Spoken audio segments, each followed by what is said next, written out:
Tom et Martin, bonsoir. Bonsoir. Donc vous êtes deux magiciens. On va commencer l'émission en magie. Donc déjà, qui est Tom, qui est Martin? Ça va être plus facile pour nos amis téléspectateurs. Tom pour commencer. Tom. Moi c'est Martin. Et un Martin. moyen mnémotechnique pour nous reconnaître. L'un a des cheveux et l'autre n'en a pas. Ah bah oui, maintenant vous me le dites. Je vous laisse trouver. Ouais. Alors, Tom et Martin, comment vous êtes-vous rencontrés?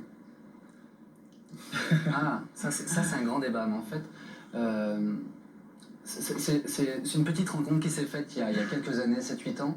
On avait une passion commune, la magie, et en fait, une personne nous a fait nous rencontrer, et en fait, une osmose s'est créée, et Martin va rebondir là-dessus. Sur un casting, je vais rebondir là-dessus, absolument. Sur un casting, en l'occurrence, nous nous sommes rencontrés. Un casting pour un concept de chant, de danse et de magie, et puis très vite on s'est rendu compte qu'on allait rester sur la magie parce que le chant c'était pas trop notre truc. Vous étiez magicien à part entière avant, et vous êtes rencontrés, et vous avez décidé de travailler ensemble. Voilà, passionnés tous les deux. Et alors comment devient-on magicien? La grande question. La grande question. Vas-y, réponds ça. Comment on devient magicien Il y a des écoles pour ça, il y a... Est-ce qu'on le devient ou est-ce qu'on l'est déjà quelque part? Ah là, la question. Ça c'est le débat est lancé, je sais pas si on va y répondre aujourd'hui. Parce qu'on peut pas tout vous dire. C'est le truc de la magie, on peut pas tout dire. Ceci dit, j'ai une petite question à poser. Est-ce que vous savez garder un secret? Mais Oui, moi aussi, ça tombe bien. C'est vrai que à la fois il y a des écoles, il y a des livres, il y a des personnes. Il y a Poudlard, des contacts. Poudlard. C'est vrai. Poudlard, on aimerait bien réussir. Ils forment des magiciens régulièrement. Il y en a un qui a réussi, c'est Harry Potter, il fait du cinéma maintenant. Ouais. Et on est encore là, mais... la grande star de la travaille. magie. Exactement. Et alors comment est-ce que vous créez vos tours de magie justement? Vous pouvez pas nous dire? Vous travaillez, vous cherchez? Ça se Effectivement, confie d'oreille de druide à... Effectivement. C'est des séances de travail. On se retrouve, on met sur feuille, on écrit des choses, des idées. Ça vient comme ça. Et tout simplement, c'est l'inspiration. On rêve beaucoup. On est complémentaires. On rêve beaucoup, surtout, on rêve beaucoup. Toi, tu rêves beaucoup. Moi, je rêve beaucoup, c'est vrai. Moi, je rêve la nuit, lui, il rêve le jour. Donc, ce qui fait une osmose assez intéressante. Il doit se faire beaucoup de cheveux la nuit pour réfléchir. Exactement. Et qu'est-ce que vous préférez dans la magie? Et vous, Côté- qu'est-ce que vous préférez dans la magie? Le Moi, but de j'aime- la magie pour vous, c'est de vous faire rêver, c'est ça. C'est de faire rêver les gens. Quel est le plus beau compliment qu'on puisse vous dire après un tour de magie, après un spectacle de magie?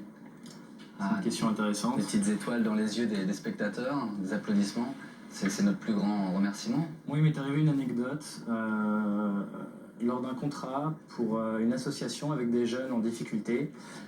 Des jeunes qui connaissaient déjà la vie en l'occurrence, puisque des jeunes filles, des jeunes femmes de 16 ans avaient déjà un enfant, etc. Des jeunes garçons étaient livrés à eux-mêmes depuis un moment. Et j'ai commencé à leur faire mon petit show comme d'habitude, assez naturellement. Et puis ça n'accrochait pas, ils n'accrochaient pas du tout parce que il manquait quelque chose. Il manquait quelque chose et je leur disais souffler sur ma main, un petit peu comme à des enfants, et puis ils crachaient sur ma main quasiment, vous vous rendez compte. Et là j'ai eu un déclic et je me suis rendu compte qu'on ne pouvait pas leur mentir et que la magie, on doit la faire avec le cœur.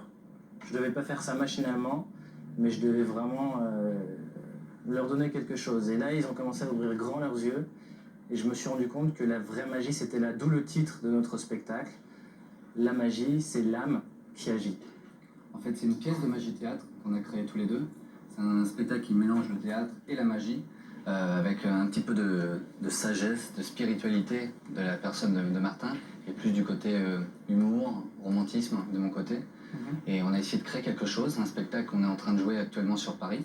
Et prochainement, on viendra peut-être vous faire un extrait, pourquoi pas. Avec grand plaisir. Et comment se déroule le travail entre vous deux? C'est difficile de...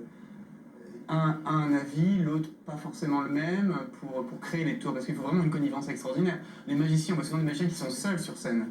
Un duo, c'est plus difficile. Ben, on a un côté un petit peu fou, surtout lui d'ailleurs. Donc en fait, l'idée c'est de lancer des idées. On lance tout, on met tout sur la table, on rêve, on parle de nos rêves, on parle de ce qu'on aimerait faire, de ce qu'on a vu, de nos voyages, de tout ça. Des jeunes femmes éventuellement qu'on a pu rencontrer dans nos vies, on en parle, on se demande comment on peut les faire rêver, etc. Puis après on fait le tri. Ce qui est important, on essaye de créer des histoires, raconter des histoires. Mais enchaîner des tableaux à la suite, c'est assez facile, on va dire. Mais essayer de faire partir le spectateur dans un univers qui nous Il faut qu'il y ait un propre. sens, voilà. Il faut donner un sens à tout ça. On cherche le sens, après on cherche l'effet. Est-ce que cet effet est possible et réalisable avec le sens qu'on veut lui donner? etc., etc. Et de fil en aiguille, à force de trier tout ça, on arrive à quelque chose. Est-ce que vous pouvez nous montrer un petit tour de magie là, en plateau? Ah, un petit tour, mais même un gros Un gros? tour. Pourquoi un petit tour? Moi j'ai fait une prédiction. Et malheureusement, alors je vais commencer si vous le voulez bien pour vous faire choisir une carte. Qui s'y colle? Caroline? Damien? Allez, Caroline. Ouais. Je te laisse. Alors, voyons voir. Vous choisissez la... Regardez-moi bien, concentrez-vous tout d'abord. Ah, vous êtes un très bon sujet. Vous allez simplement choisir une carte au hasard et je ne veux pas la voir pour le moment. Celle-ci? Oui. D'accord. Prenez-la. Je ne veux pas la voir. Mon jeu, je le range. Et je vais vous présenter maintenant ma prédiction. Alors simplement, je l'ai oublié. Je sais. Ça tombe bien. Non, mais j'ai pensé à ça et pour tout le monde. C'est magnifique. Faire mon micro. C'est les aléas du direct. Donc, je vais le mettre. Bah, je- On va venir pour remettre, allez voir. Ah, génial. Vous conservez bien cette carte en attendant. Parce que vous savez, la magie, les Tu peux la voir prédictions... quand même ou pas? Tu peux me la montrer? Vous, allez-y, regardez-la. D'accord. Voilà. On va découvrir tout ça ensemble après. Moi, comme je suis un petit peu flambeur, on va essayer de penser à cette carte secrète. Tout simplement, ah oui, on va faire quand même attention de ne pas se brûler. Mais quand on y croit vraiment bien. Oh, Oh, Monsieur Bigoudi, applaudissements s'il vous plaît. bravo! On se rend compte souvent que le public est tellement impressionnant en fait qu'ils oublient d'applaudir. Voilà. Et tu as quelque chose pour moi peut-être dans ton portefeuille, tu permets que... Ah oui, exactement. Toc. Merci, voilà. Alors attention. Caroline, nous allons découvrir la carte ensemble, face à la caméra. Est-ce que vous êtes prête à 3? 1, 2, 3. C'est celle-ci, c'est ça? Voilà. Non? Montrez-moi votre carte. C'est ce qu'on appelle rater un tour, donc là. Alors c'est les petits aléas du... là, c'est, Mais vous êtes sûr que j'ai raté? Ah, non, pas encore, tu passes par Les aléas du direct, on va essayer d'y remédier. Voilà. Finalement, cette carte n'a pas beaucoup de valeur, hein. Donc, pardonnez-moi. Hop. Comme ceci.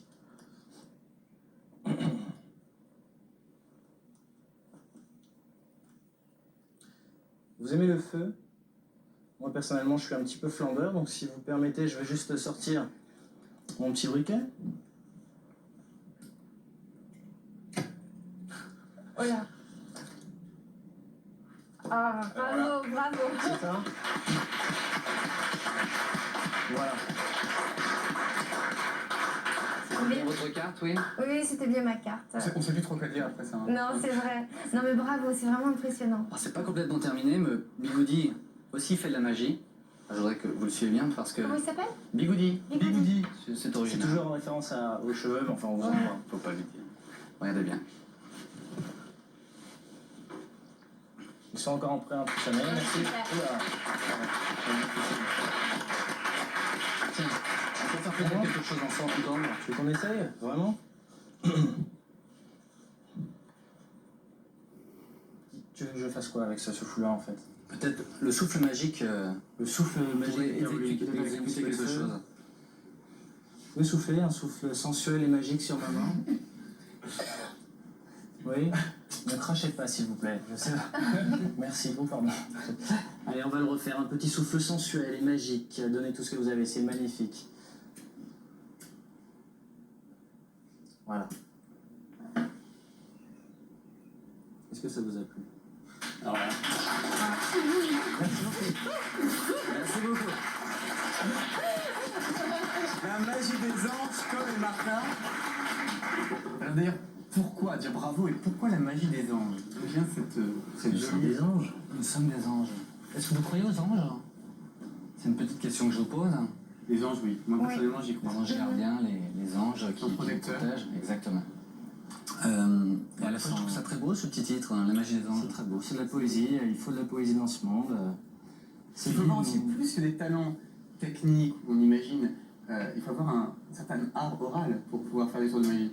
Il y a une grande part aussi de mise en scène, de comédie. Je dirais même, ça peut être parfois même plus important que les techniques directes, non? Je suis tout à fait d'accord avec vous. Personnellement, je me refuse à être un grand technicien. C'est pas dans ce sens que je travaille. Encore une fois, moi, ce qui m'intéresse, c'est le sens que l'on donne au visuel, parce que finalement, un spectateur ne s'intéressera pas à la technique, puisqu'il ne la connaît pas, mais à l'effet qui en ressortira.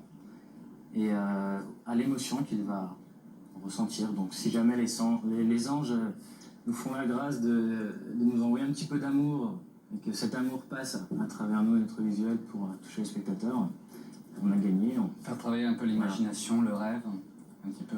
Ou c'est beau, hein, on va le noter quand même pour la prochaine fois. En tout cas, je me bien. Et est-ce que vous avez des projets là? Donc le spectacle qu'on vous a fait part, La Magie, qui est en train de se préparer, on a un autre projet, mais On reviendra vous en parler, hein. C'est un concept de magie dans la rue. Donc avis aux producteurs, le pilote est prêt, on viendra vous représenter, le pilote est prêt, avis aux producteurs, aux tourneurs, etc. Nous sommes prêts, nous vous attendons. Oui, toi là-bas derrière ta télé. Alors si vous avez une adresse, en tout cas internet, où on peut déjà vous écrire, hein, pour les gens qui ont vu votre tour de magie là en direct. Donc c'est lamagiedesanges@wanadoo.fr. Ça s'inscrit sur l'écran, je crois. Voilà. Bah écoutez, merci beaucoup. Merci à vous, Martin. merci de nous avoir reçus. Merci de nous avoir éblouis. Et puis, Et mettez de la magie dans votre vie, c'est le plus important. La magie, c'est l'âme qui agit.